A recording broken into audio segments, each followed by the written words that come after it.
Ya Pak, menyikapi hasil putusan sidang Amar Joni terkait pengedaran narkotika di Ya, dalam lapas. kalau saya sejak awal mengatakan begini, Ahmad Doni itu kalau menurut saya termasuk orang yang dizolimi kalau pandangan hukum saya ya. Kenapa? Sejak awal Ahmad Doni itu dituduh mengedarkan dan lain sebagainya, kemudian perpindahan tahanan dia ya, di Nusa Kambangan, dan kemudian ada lagi pimpinan dari lapas mengatakan dia bukan pengedar. Kemudian dia disidangkan, sekarang putusnya di atas 5 tahun. Kalau menurut saya ya, para penegak hukum ini ya, kalau menurut undang-undang, kami ini advokat, polisi, jaksa, hakim itu penegak hukum menurut undang-undang ya. Tapi pendapat saya beda. Penegak hukum itu adalah orang yang menggunakan hartanya, ilmunya, kuotanya, handphonenya, otaknya untuk melahirkan keadilan. Dialah penegak hukum. Jadi netizen ya, orang-orang wartawan semua yang memiliki kuota, memiliki otak, memiliki harta untuk melahirkan keadilan, dialah penegak hukum yang sebenarnya. Nah, kalau seandainya Ahmad Joni itu dijatuhkan hukuman lebih dari 5 tahun, itu artinya kan dia terbukti ya, menguasai narkoba atau dia pengedar dan sebagainya gitu kan.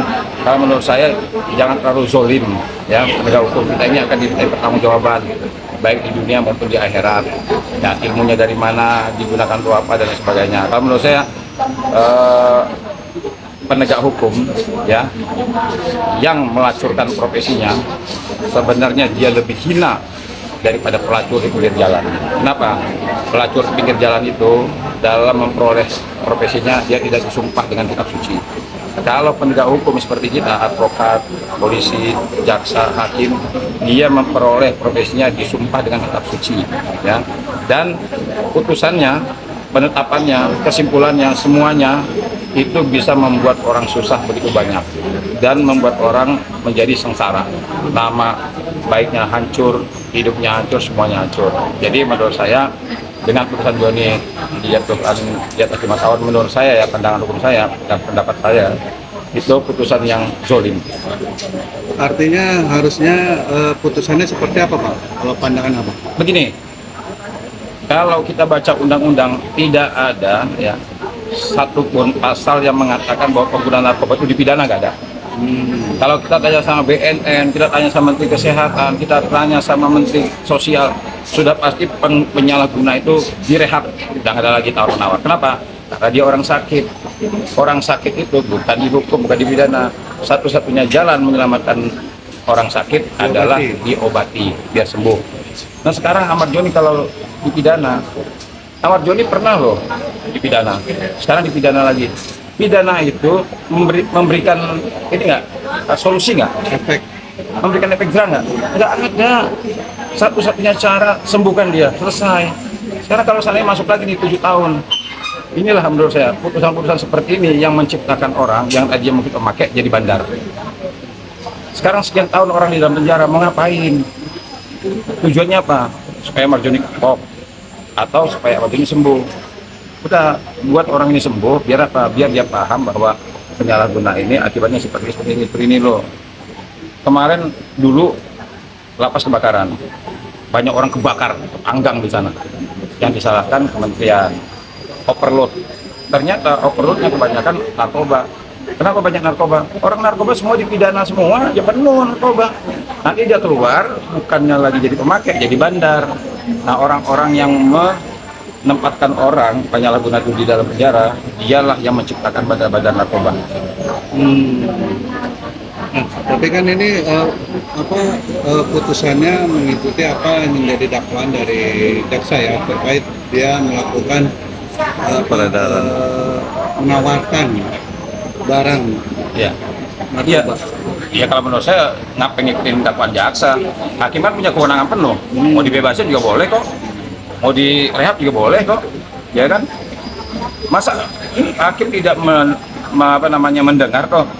Kan kalau nggak salah Dirjen Lapas yang mengatakan Ahmad Joni bukan pengedar katanya kan? Kata sudah jelas itu. Dirjennya langsung kalau yang mengatakan seperti itu kan, pimpinan dari lapasnya. Yang ngapain lagi mau pembuaran di atas 5 tahun? ya kan? Manfaatnya apa? Sekarang putusan itu menempatkan Amar Joni di tempat sekian tahun tuh manfaatnya apa saya tanya? Apa manfaatnya buat Amar Joni? Nggak ada, malah makin memperburuk situasinya.